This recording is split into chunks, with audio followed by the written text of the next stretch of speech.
네, 여러분 안녕하세요. 밴쿠버 만나교회 청년부 담당 송화준 목사입니다.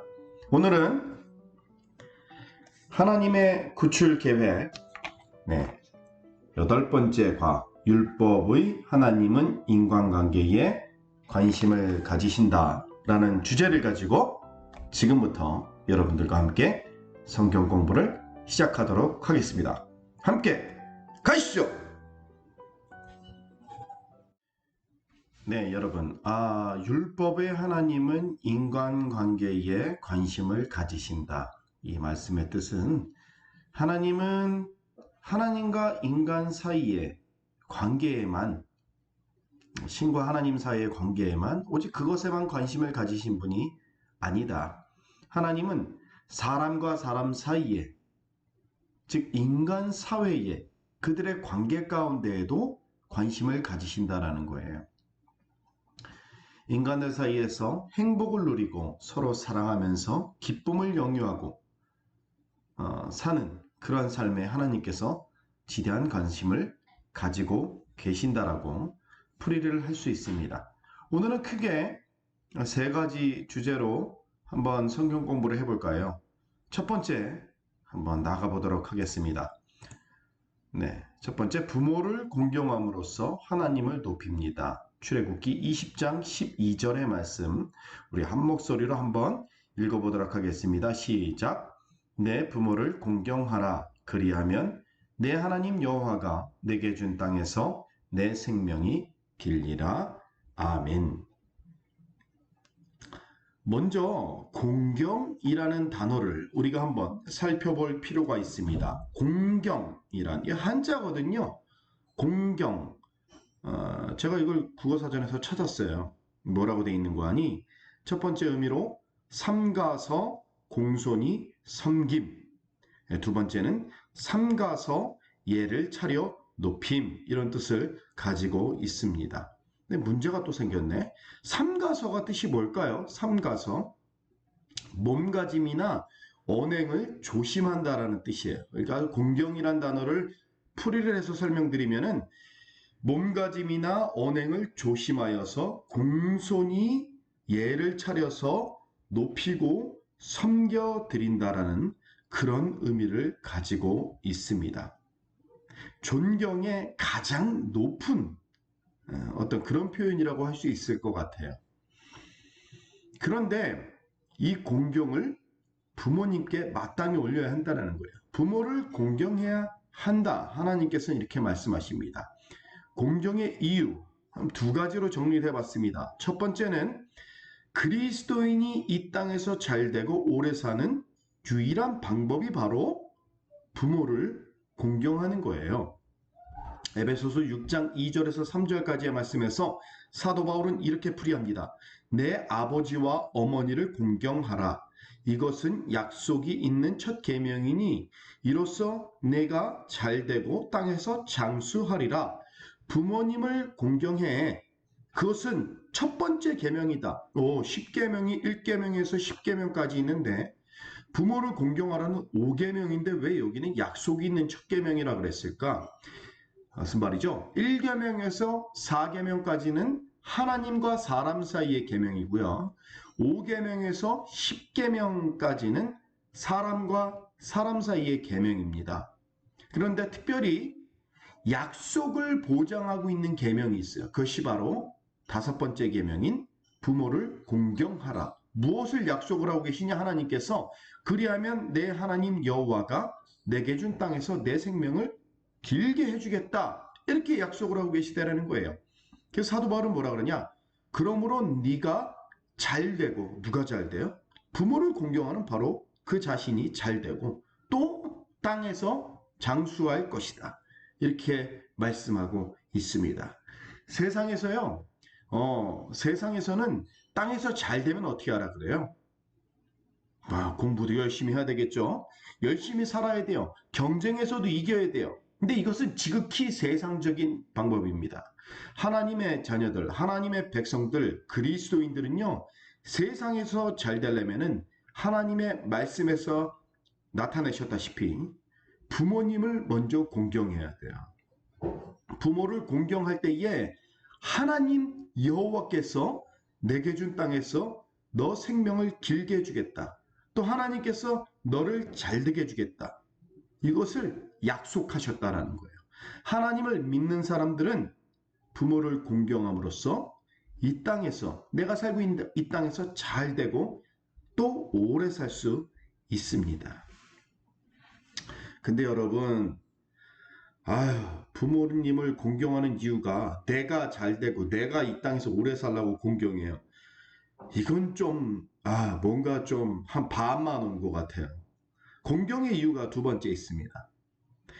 그래서 바로 예수님은 이 땅에서 사시는 동안 하나님의 권능을 드러내심으로써 하늘 아버지를 높이셨습니다. 그뿐만이 아니라 십자가에서 죽으실 때는 제자 중 한 명에게 육신의 어머니를 부탁하셨습니다. 공경의 이유 두 번째, 예수님을 따르는 그리스도인인 우리는 예수님을 따라서 예수님이 그리하셨던 것처럼 아버지를 높이고 어머니를 공경해야 된다는 거예요. 특별히 예수님은 오늘 요한복음 19장 25절에서 27절의 말씀처럼 십자가 상에서 숨이 멎어가는 동안에도 그의 육신의 어머니인 마리아의 남은 여생을 걱정하셨어요. 염려하셨어요. 그래서 요한복음 19장 25절에서 27절까지를 한번 같이 읽어보시면 예수의 십자가 곁에는 그 어머니와 이모와 글로바의 아내 마리아와 막달라 마리아가 섰는지라. 4명의 여성이 있었죠.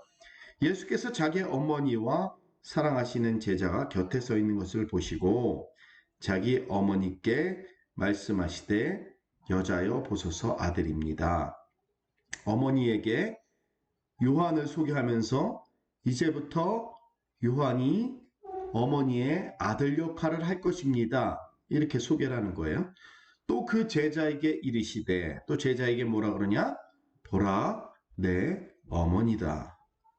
그러니 그때부터 그 제자가 자기 집에 모십니다. 신학자들이 이 제자를 요한, 특히 요한복음의 저자인 이 요한으로 보고 있어요. 즉 예수님이 십자가에서 숨이 멎으시는 그 가운데서도 어머니를 요한에게 어머니를 의탁하는 이 극심한 공경의 모습을 보이고 있습니다. 자기 목숨이 꺼져가는데도 어머니를 염려하는 거예요. 뿐만 아니라 예수님 이 땅에서 사시는 동안에도 하나님의 권능, 하늘 아버지를 높이시며 오직 하늘 아버지의 뜻대로 자신의 생각과 다를지라도 오직 하나님의 뜻만으로 사역을 완수해 나가셨다는 거예요. 부모님을 공경해야 할 궁극적인 이유가 바로 여기 있습니다. 우리의 주님이신 예수님께서 그리하셨기 때문에 우리도 부모님을 공경할 당연한 이유가 된다는 것이죠. 실천편으로 한번 넘어가 보겠습니다. 부모님을 공경해요. 자, 여러분, 첫 번째 질문입니다. 이것을 리플에다가 꼭 답을 좀 써주셨으면 좋겠어요. 당신의 부모님께서 가장 좋아하시는 것 혹은 가장 기뻐하시는 일이 무엇일까요? 여러분, 이 질문 답이 굉장히 어려워요. 내가 좋아하는 거 쓰면 안 됩니다. 부모님, 아빠가 제일 좋아하는 것. 이거 아세요? 엄마가 가장 기뻐하시는 일. 한번 고민해 보세요. 그리고 정말 고민해도 모르시겠으면요. 한번 부모님께 여쭤보세요. 아빠는 뭐를 가장 좋아하세요? 어떤 걸 제일 기뻐하세요? 엄마는 가장 좋아하시는 게 뭐예요? 기뻐하시는 일이 뭐예요? 물어보세요. 부모님에게도 좋아하는 것, 기뻐하는 일이 있습니다. 두 번째, 이번 한 주간 부모님을 기쁘시게 할 만한 좋은 일을 생각해 봅시다. 당연히 1번의 질문과 좀 연계가 되겠죠. 1번에서 아버지, 어머니가 대답하시는 일을 한번 실천해 보시라는 거예요. 예, 아시겠죠? 여러분들, 이렇게 부모님을 공경할 때 하나님으로부터 축복이 온다는 사실을 꼭 기억하시기 바랍니다. 네, 여러분, 이어서 두 번째 주제입니다. 이웃을 사랑함으로 하나님을 높입니다. 출애굽기 20장 13절에서 16절까지의 말씀을 우리 한 목소리로 한번 읽어보도록 하겠습니다. 시작. 살인하지 말라, 간음하지 말라, 도둑질하지 말라, 내 이웃에 대하여 거짓 증거하지 말라. 아멘. 여섯 번째, 일곱 번째, 여덟 번째, 아홉 번째 계명이에요. 여섯 번째 계명은 살인하지 말라. 일곱 번째 계명은 간음하지 말라. 여덟 번째 계명은 도둑질하지 말라. 아홉 번째 계명은 내 이웃에 대하여 거짓 증거하지 말라라는 계명입니다. 살인과 간음과 도둑질과 거짓말은 특별히 인간관계를 망치는 4대 죄악이라고 말씀을 드릴 수가 있어요. 아무리 좋은 관계를 서로 간에 또는 공동체 안에서 유지를 할지라도 여기에 있는 4가지 죄악 중에서 어떤 한 가지라도 등장을 하게 된다면 그 인간관계를 더 이상 유지할 수가 없죠. 거짓말이 들통난다라고 생각을 해보십시오. 도둑질이 걸린다고 생각을 해보세요. 간음하다 걸리는 건 너무너무나 부끄럽고 정말 이런 죄악 저지르면 안 되죠. 살인, 이건 뭐 입에 담고 싶지도 않은 극악무도한 죄악입니다. 근데 여러분, 오늘 지금 화면에 2번을 보시면은 살인과 도둑질 그리고 간음과 거짓말을 제가 나눠놨어요. 왜 나눠놨는 거 아니? 살인과 도둑질은 대부분의 나라에서 법으로, 헌법으로 금지를 하고 있습니다. 그런데 한국에서 몇 년 전에 이 간음이 죄악이 아니다, 죄가 아니다 이렇게 결정이 났어요. 그러니까 헌법에서 죄로 보지 않는 것이죠. 간음을 심지어. 또 거짓말은 원래부터 죄는 아니었죠. 큰 거짓말, 사기에 해당하는 것은 죄가 되겠지만 뭐 예를 들어서 약간의 농담, 뻥, 그냥 거짓말 이런 정도는 친구들 사이에 특별히 그렇게 법으로는 금지라고 있지 않습니다. 그러니까 살인과 도둑질은 헌법으로도 금지를 하고 있고 간음과 거짓말은 뭐 허용이라고 보긴 뭐하지만 헌법으로 금지까지는 하고 있지 않다라는 거예요. 그런데 하나님께서는 계명으로 분명히 살인과 도둑질, 간음과 거짓말 이 모든 것들 이거 동일한 죄악이다라고 말씀하십니다. 이것은 무엇을 의미하느냐? 간음이나 도둑질이나 뭐 거짓말이나 이 모든 죄악들이 사실은 살인만큼이나 무거운 죄라는 거예요.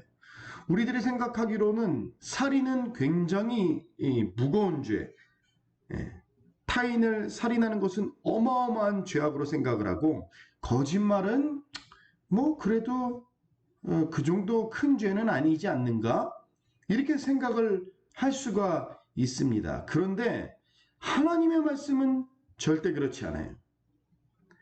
살인이나 거짓말이나 똑같은 죄악이에요. 계명으로 금지한 죄악.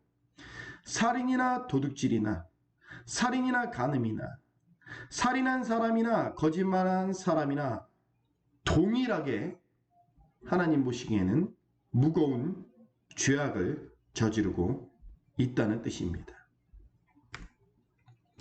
야, 이거 큰일 났네. 거짓말 한 번도 안 해보신 분 계세요? 물론 간음은 안 해보신 분이 다일 줄 믿습니다. 절대 하면 안 돼. 앞으로도 아니에요. 이런 거는. 근데 거짓말 한 번도 안 해보신 분 계세요? 있다라고 얘기하면은 이제 이거 예수님급인데 거의. 도둑질 한 번도 안 해보신 분 계십니까? 조그만한 것이라도. 목사님 저도 해본 적 있어요. 초등학교 때 이렇게 친구 지우개를 훔쳤던 기억도 나고 그 외에도 뭐 여러 가지 도둑질을 했던 기억이 나요.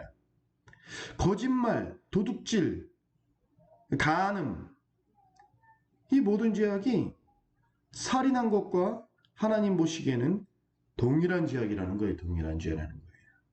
그러니 뭐다? 하나님 앞에서 죄 없는 사람이 없습니다. 그런데 예수님께서는 내 이웃을 내 자신같이 사랑하라고 말씀하셔요. 마태복음 22장 37절에서 40절까지 말씀입니다. 예수께서 이르시되 내 마음을 다하고 목숨을 다하고 뜻을 다하여 주 너희 하나님을 사랑하사 하셨으니 이것이 크고 첫째 되는 계명이요 둘째도 그와 같으니 내 이웃을 내 자신같이 사랑하라 하셨으니 이 두 계명이 온 율법과 선지자의 강령이니라. 아멘. 예수님은 10계명보다 한 차원 더 높은 수준의 계명을 말씀하시는 거예요. 사실은 요약한 거죠. 10계명을 요약한 거예요. 1계명에서 4계명까지는 주 너의 하나님을 사랑하라. 5계명에서 10계명까지는 내 이웃을 내 자신같이 사랑하라. 이거 10계명을 2계명으로 예수님께서 확 요약을 하셨다고 보시면 됩니다. 그런데 요약의 차원에서 한 단계 더 높아서 더 업그레이드된 버전이에요. 여호와 하나님께서는 살인하지 말고 간음하지 말고 도둑질하지 말고 거짓말하지 말고 나중에 이제 마지막 계명에서 나오겠지만 탐심을 갖지 마라, 탐욕을 갖지 마라 이렇게 말씀을 하시는데 부모를 공경하고 이렇게 말씀을 하시는데 예수님 뭐라고 말씀하시냐? 내 이웃을 내 자신같이 사랑해라 이렇게 말씀하세요. 둘째도 그와 같다. 마치 하나님 사랑하는 만큼 내 이웃도 내 자신같이. 사람이 자신을 얼마나 사랑합니까? 나에게 다 투자하고 내가 좋아하는 거 다 하고 나만 바라보고 살잖아요. 사실상 실제로 자기가 제일 먼저잖아요. 그런데 그만큼 이웃을 사랑해. 살인하고 도둑질하고 가는거 거짓말 안 하는 것의 차원을 넘어서 이웃을 내 자신처럼 사랑하라. 예수님의 계명이 한 차원 더 강화됐음을 알 수가 있습니다. 그러므로 우리 그리스도인들에게는 이웃을 사랑해야 할 목적이 생긴 것이죠. 자, 여러분 한번 이제 또 과제 타임으로 넘어가 볼까요? 지금 머릿속에 떠오르는 이웃. 근데 조금 더 이웃을 정확하게 정의를 내려드리자면은 신학자들이 이렇게 표현해요. 형제 자매가 아닌 사람. 그 그리스도 안에서 형제 자매면은 교회를 섬기고 예수님을 믿는 사람들, 거듭난 사람들을 형제 자매라고 그러는데 그렇지 않은 사람이에요. 예수 안 믿는 사람이에요. 타종교인이라고 볼 수 있는 것이죠. 지금 머릿속에 떠오르는 예수님 안 믿는 친구라든지 혹시 아는 사람이 있습니까? 바로 그 사람이, 여러분들 머릿속에 떠오르는 바로 그 사람이 여러분들이 섬기고 사랑할 대상이라는 거예요. 여러분들 그들을 섬기고 사랑할 만한 일이 내가 할 수 있는 것이 무엇이 있을까? 이걸 고민해 보셔야 돼요. 고민하는 것에 끝나는 것이 아니라 이것을 실천해야 합니다. 왜? 그랬을 때에 우리가 그처럼 이웃을 사랑했을 때에 하나님을 진정으로 높이는 것이기 때문에 그렇습니다. 마지막 세 번째 주제입니다. 벌써 세 번째 주제네요. 시간이 굉장히 빨리 가지 않습니까? 네. 아니라고요? 하여튼 마지막까지 힘내면서 진행해 보겠습니다. 세 번째 주제, 자족하는 마음을 가짐으로써 하나님을 높입니다. 출애굽기 20장 17절의 말씀입니다. 함께 읽어볼까요? 시작. 내 이웃의 집을 탐내지 말라. 내 이웃의 아내나 그의 남종이나 그의 여종이나 그의 소나 그의 낙이나 물은 내 이웃의 소유를 탐내지 말라. 아멘. 10계명 중에서 마지막 10번째 계명이에요. 특별히 이 계명은 탐심에 대해서 말씀을 하고 있습니다. 탐심이란 그럼 뭘까요? 탐심은 단지 무엇을 갖고자 하는 소유욕 그뿐만이 아닙니다. 이것은 사실은 소유욕은 누구든지 다 가지고 있는 것 같아요. 무엇을 봤을 때 와, 저거 멋있다. 저거 참 갖고 싶다. 이것은 너무 자연스러운 마음 같아요. 그런데 이 소유욕을 넘어서 하나님이 아닌 다른 사람 혹은 다른 사물로 내가 기쁨을 얻고 나의 공허함이 완벽하게 채워질 수 있다고 확신하는 것이 바로 탐심이에요. 저 사람만 있으면은 내가 기쁠 수 있을 텐데, 저 물건만 있으면, 저것만 있으면 내가 완전할 텐데, 돈을 내가 좀 더 많이 가지고 있다면, 내가 돈 이만큼만 있으면은 나는 영원히 기쁠 수 있을 텐데, 나는 더 이상 공허하지 않을 텐데, 이렇게 확신하는 것이 바로 탐심입니다. 즉, 욕망을 달래주는 것이 만족까지 줄 수 있다고 믿는 것. 이것이 바로 뭐냐? 자기숭배, 우상숭배라는 거예요. 우상숭배. 내 욕망을 달래주는 것이 그저 달래주는 것이 아니라 만족을 주는 거예요. 나 이것만 있으면 난 좋겠어. 나 이 사람만 있으면 나는 완전해. 이게 우상숭배입니다. 출애굽기 20장 17절의 말씀처럼 그래서 근본적으로 탐을 내면 안 된다는데 이게 쉽지가 않다라는 거예요. 사실 와 친구네 집에 놀러 갔어요. 와 집 진짜 좋다. 와 좋겠다. 나도 모르게 내가 그런 생각을 할까 말까 이런 것을 생각하기 전에 와 나도 이런 집 살아봤으면 이럴 수 있는 거잖아요. 친구가 차를 되게 좋은 차 정말 너무너무 좋아. 우와 멋있다. 우와 나도 라는 생각이 나도 모르게 들 수가 있습니다. 그러므로 이 탐심을 치유할 수 있는 길은 오직 예수 그리스도 복음밖에 없다라는 거예요. 예수님 한 분만으로 내가 온전히 만족할 때에 복음으로 내가 충분할 때에 다른 그 어떤 것도 나의 공허함을 채워줄 수 없다라는 것을 우리는 깨달아 알게 됩니다.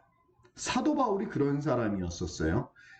세 번째 빌립보서 4장 11절을 보시면은 3번에 내가 궁핍함으로 말하는 것이 아니니라 어떤 형편에든지 나는 자족하기를 배웠노니. 자족이 뭘까요?